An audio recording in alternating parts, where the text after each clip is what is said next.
आज का सुसंस्कार निष्काम कर्म।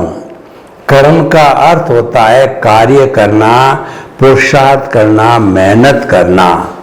हर व्यक्ति कर्म करता ही रहता है, कर्म करना ही पड़ेगा, क्योंकि पिछले जन्म की लायबिलिटी है। पिछले जन्म से हम साथ में लेकर के आए हैं भुगतान और हिसाब के रूप में, तो कर्म तो करना ही पड़ेगा।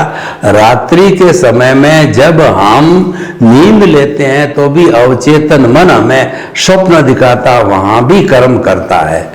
तो यानी कर्म तो करना ही है, तो कैसे करें कर्म, वो मुख्य बात है। उसके लिए भगवान कृष्ण ने गीता में कहा कि जो है कर्म करते रहो, फल की इच्छा मत करो।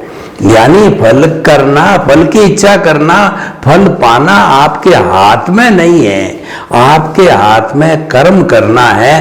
पुरुषार्थ तो आप कर सकते हो, भाग्य तो आपके हाथ में नहीं है। उसी तरह से फल की बिना इच्छा किए कर्म करना निष्काम कर्म कहलाता है।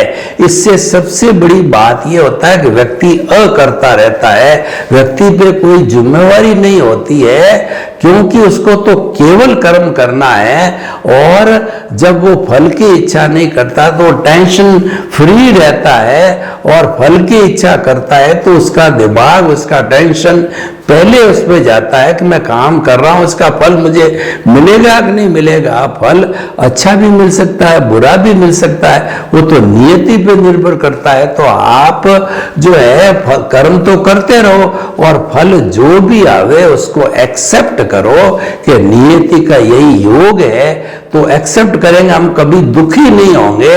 इसीलिए निष्काम कर्म की थ्योरी है।